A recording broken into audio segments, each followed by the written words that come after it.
Ya tengo que estar inmerso en ensayos y no sé qué es lo que me tiene preparado Sergio George. Así que Hay ahí heridas que el tiempo no cura, porque hay traiciones que se ocultan tras el brillo de un escenario, y porque hay silencios que pesan más que cualquier nota musical. Oscar de León no solo fue una voz, fue un grito. Fue una tempestad hecha ritmo y sudor. Pero lo que nadie sabía es que mientras América Latina lo aclamaba como su faraón de la salsa, él libraba una guerra interna contra los fantasmas que lo seguían desde los camerinos, desde los contratos firmados con tinta envenenada desde las manos, que lo abrazaban solo para enterrarle el puñal un día a los 82 años con la voz todavía firme y la mirada intacta, como en los tiempos dorados decidió romper ese silencio con una frase que heló la sangre. Hay 5 personas a quienes no pienso perdonar. Nunca no en esta vida. Y con esas palabras rasgó décadas de silencio, como quien abre una herida aún sangrante. ¿Qué ocurrió realmente entre bambalinas? ¿Qué secretos podridos se esconden detrás del mito que pasó entre él y Vladimir Lozano, aquel compañero de banda con quien compartió glorias y escenarios, pero también enfrentamientos que terminaron en ruptura definitiva? ¿Por qué Oscar abandonó una presentación en Perú entre gritos y golpes de puerta? ¿Qué lo llevó a declarar públicamente que nunca más se presentaría en ciertos canales de televisión? Todo eso comienza mucho antes en los barrios humildes de Caracas, donde un niño moreno cargado de sueños y hambre descubría que su escape no estaba en los libros ni en los discursos, sino en los tambores y los bajos que hacían temblar las esquinas. Fue taxista, mecánico, vigilante nocturno. Trabajó con las manos curtidas por el esfuerzo y aprendió música. No en aulas, sino en las calles moldeando su talento, como se forja el acero a golpes y fuego.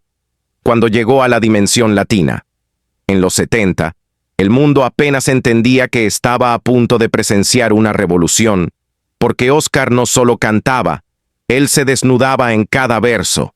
Su voz no era voz. Era herida abierta, y cuando llegó Llorarás. No fue solo un éxito, fue una confesión colectiva. Millones lloraron con él, porque se sintieron vistos, entendidos, dolidos. Lo que siguió fue un ascenso meteórico, trajes brillantes, gafas oscuras, un bajo que era una extensión de su cuerpo, y una presencia que eclipsaba todo lo demás.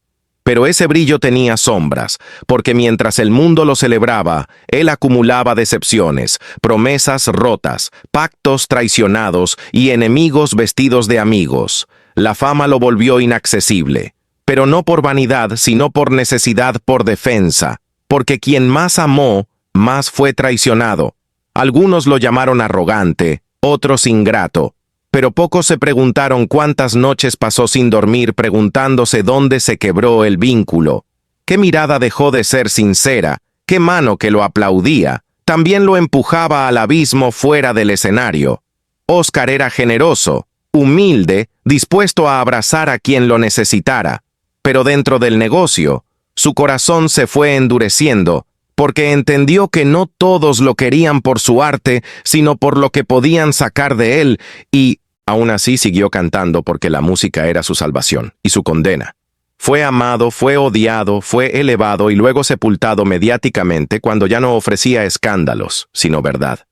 Y ahora que habla no lo hace por revancha, sino por dignidad, porque hay historias que necesitan contarse, aunque desgarren, porque hay verdades que no caben en un estribillo, porque a veces el precio de ser leyenda es convertirse en su propio prisionero, y en ese silencio que duró décadas se escondía el verdadero drama, el de un hombre que lo dio todo, que lo perdió casi todo, y que aún así nunca dejó de cantar. A veces las leyendas también sangran, porque lo que el mundo aplaude muchas veces nace de un lugar oscuro y solitario, porque el ídolo que todos creían invencible también cayó, también fue humillado, también fue traicionado.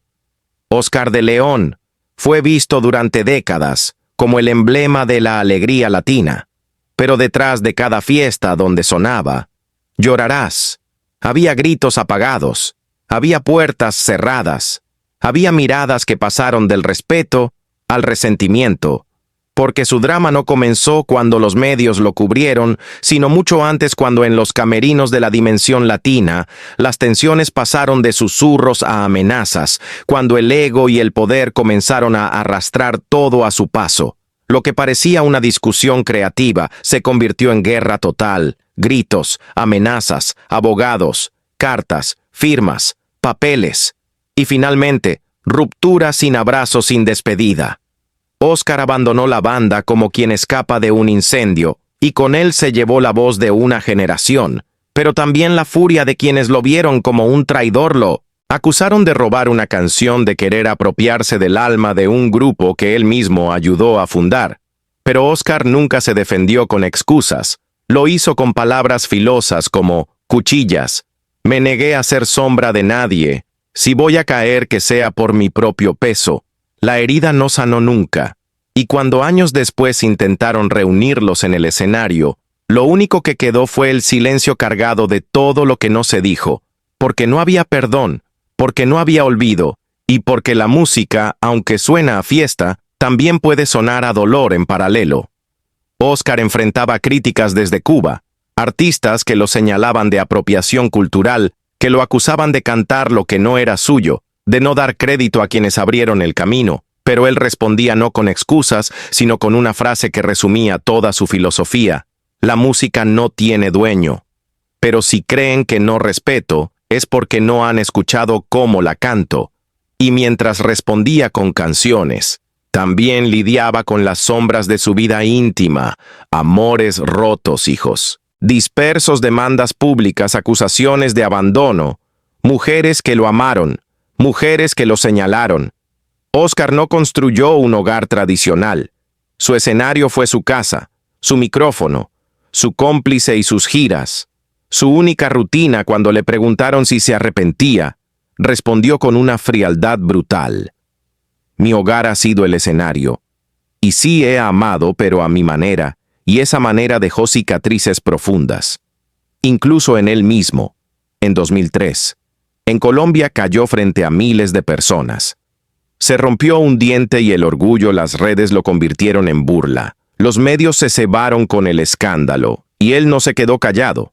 Respondió con una carta pública donde escribió: me río de mí mismo, pero no permitiré que otros se rían de mi esfuerzo. Y cuando en Perú en 2010 fue acusado de arrogante por no saludar a los músicos locales, su respuesta fue tan cortante como definitiva: yo saludo con la música, no con discursos vacíos. Así era Oscar, directo, desafiante, sin máscaras. El hombre que el mundo creyó conocer no era el mismo que lloraba solo en los hoteles, ni el que cargaba con el peso de las expectativas, ni el que debía recordar cada día que su voz era un arma, pero también una carga. Incluso años después, los fantasmas de la Dimensión Latina seguían presentes en cada entrevista, en cada presentación, en cada nota que tocaba. Le preguntaban por Vladimir, por Llorarás, por aquel pasado que nunca se fue, y un día, fastidiado, Oscar dijo: esa canción me pertenece en el alma, aunque no en el papel. Una frase que resumía el drama de un artista que lo dio todo, y aún así debió defender lo que creó con uñas y dientes, y mientras las luces lo seguían iluminando su sombra, crecía larga, oscura y real, como todo lo que nunca se atrevió a contar. Porque a veces los mitos también tiemblan, porque el silencio entre dos hombres que alguna vez compartieron escenario puede gritar más fuerte que cualquier orquesta, porque el perdón no siempre llega con fanfarria ni con cámaras a cuestas, sino con una llamada, una duda, una lágrima contenida que se niega a morir. Oscar de León, que un día fue visto como el faraón de la salsa, terminó enfrentando no solo a sus rivales, sino a su propia historia, a sus hijos, a los vacíos que dejó detrás, mientras el mundo lo veneraba. Una mirada helada entre camerinos, una frase arrojada al viento, un hijo que lo llama sombra, un nieto que lo llama abuelo. Cada fragmento de esta historia no es solo parte de una vida, sino el retrato crudo de lo que significa ser una leyenda herida. Porque cuando su nombre fue omitido en un homenaje en La Habana, no fue solo un desaire. Fue una declaración fría y calculada que dolió más que cualquier crítica, cuando lo acusaron de arrogancia en Perú, cuando las redes sociales lo convirtieron en villano por no abrazar, por no mirar, por no decir gracias, él respondió con la misma dureza con la que aprendió a sobrevivir. No vine a dar abrazos falsos, vine a cantar. Y el que no lo entienda no entiende la música, pero incluso el más fuerte se agrieta, y la grieta más profunda fue la del alma cuando escuchó a su hijo decir: mi papá era una estrella para el mundo, pero para nosotros era una sombra. Esas palabras no salieron en televisión, no se convirtieron en canción, pero lo destrozaron. Dejaron a Óscar sin voz, sin bajo, sin ganas por semanas, porque el peor escenario es el del arrepentimiento, cuando ya no hay público que aplauda, y fue ahí, en medio del ruido apagado de los aplausos viejos, donde apareció una llamada inesperada, la de Vladimir Lozano, aquel con quien comenzó todo, con quien también terminó todo. La enfermedad lo puso vulnerable, pero fue la conciencia la que movió piezas. Un músico en común dijo: no lo hagas por él, hazlo por ti. Óscar. Dudó 3 días encerrado sin hablar, sin tocar, hasta que levantó el teléfono y lo que allí se dijo nadie lo sabrá, pero fue suficiente para abrir una puerta. Un reencuentro sin luces en un salón de ensayo, sin testigos, sin máscaras, uno con un bajo, el otro con una libreta al principio. Silencio, luego una risa tímida, una lágrima escondida, y finalmente una frase que rompió con todo. Llorarás, pero no me iré esta vez sin decirte gracias. Y con eso se sellaron años de distancia. No como amigos, no como hermanos, sino como sobrevivientes de su propia historia. Y cuando el destino decidió darle otra oportunidad, fue un niño quien lo convirtió en verdad el hijo distanciado. Llegó con su propio hijo y sin decir nada, lo colocó frente a Óscar. El niño preguntó: ¿eres tú, mi abuelo, el que canta? Y ahí todo se quebró. Ahí el gigante lloró, ya no como artista ni como ídolo, sino como hombre, como padre, como abuelo, y murmuró frente a todos: después de todo, solo queda la familia, solo queda la familia. Y fue en Puerto Rico, en un concierto sin precedentes, donde Óscar de León se despojó de todas sus armaduras y dedicó una canción, no a una mujer, no a un país, no a un amor imposible, sino a todos aquellos que había perdido en el camino, a todos los que alguna vez se alejaron o fueron alejados, porque la cima no siempre brilla, porque la gloria no es gratuita, y porque a veces la redención no se canta, se vive en vida, dijo con voz quebrada: a los que se fueron sin un abrazo, a los que me odiaron por no saber cómo amar, esta noche canto para ustedes, porque aunque no me perdonen, yo ya aprendí a perdonarme. Y en ese instante el público no solo aplaudió, se puso de pie. Lloraban hombres y mujeres conmovidos, no por una canción, sino por la crudeza de una verdad que dolía y liberaba al mismo tiempo.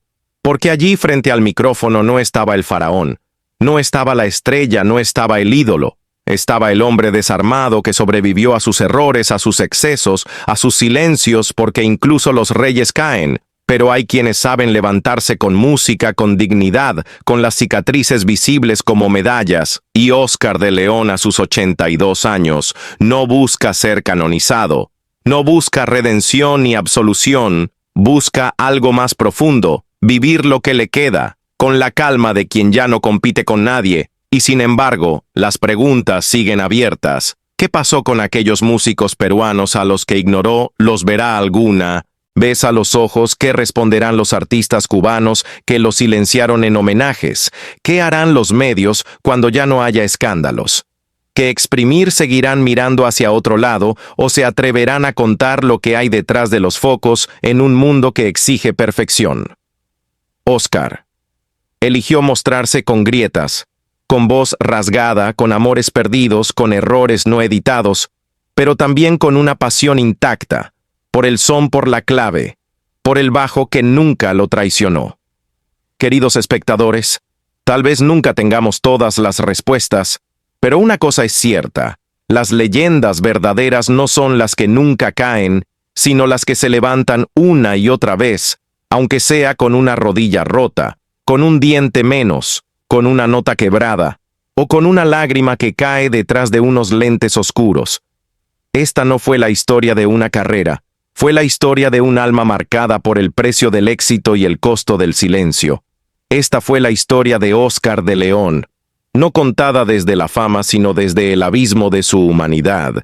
Y a veces, solo allí en el fondo, se entiende el verdadero valor de una vida vivida, a contratiempo con tumbao, con herida abierta, pero con el corazón todavía latiendo al ritmo de la verdad. Nunca se dijo que durante aquella gira en Barranquilla desaparecieron 2 integrantes de la banda técnica de Oscar de León sin dejar rastro uno de ellos. Un joven operador de luces venezolano fue visto por última vez saliendo del hotel a las 3 de la madrugada, acompañado por un hombre no identificado, según registros internos. El incidente fue sellado como un caso de abandono laboral. Sin embargo, fuentes cercanas aseguran que hubo una fuerte discusión previa entre el técnico y un miembro del equipo de seguridad del artista, relacionada con una maleta que nunca apareció esa misma noche y que, según algunos, contenía más que simples cables y partituras. Pero lo más extraño fue el silencio absoluto de Oscar de León sobre el caso. Incluso cuando la madre del joven apareció en la conferencia de prensa con lágrimas y una fotografía en las manos, él desvió la mirada y pidió un corte de cámara. Lo que ocurrió tras bastidores fue aún más inquietante. Se cerraron contratos, se borraron archivos de vigilancia del hotel y los músicos fueron instruidos a no hablar jamás de esa noche. Uno de ellos rompió el silencio años después, en un foro privado donde aseguró que la maleta pertenecía directamente al artista y que su contenido habría comprometido no solo su carrera, sino su libertad personal. Y es que detrás de la sonrisa amplia y la energía contagiosa en el escenario, Oscar siempre arrastró un peso invisible que algunos llamaban superstición, otros culpa, otros simplemente miedo. Porque hubo otra noche en Caracas en la que una joven corista fue hospitalizada por una sobredosis durante una celebración post-concierto. Y aunque oficialmente se declaró un accidente, lo cierto es que esa misma noche se celebraba el cierre de un acuerdo millonario con un empresario del cual nunca más se supo. Tras aquel escándalo, los contratos en Venezuela disminuyeron repentinamente, y Oscar trasladó su base operativa a Panamá en un movimiento que muchos interpretaron como exilio encubierto, pero lo que pocos conocen es que allí tuvo que pagar una suma exorbitante para silenciar una querella legal por incumplimiento de contrato en la que se alegaba que nunca apareció en un evento privado de una figura política panameña, dejando plantados a más de 500 invitados en un yate de lujo al que jamás se acercó ni a 10 metros. La razón, según testigos, fue una llamada de último minuto en la que alguien le advirtió que no debía subir a ese barco si quería volver a ver a su familia con vida. Nadie sabe con certeza quién hizo esa llamada ni por qué. Pero lo que sí quedó claro fue que desde ese día, Oscar nunca volvió a dar conciertos privados para figuras del poder, ni aceptar invitaciones cerradas por muy tentadoras que fueran.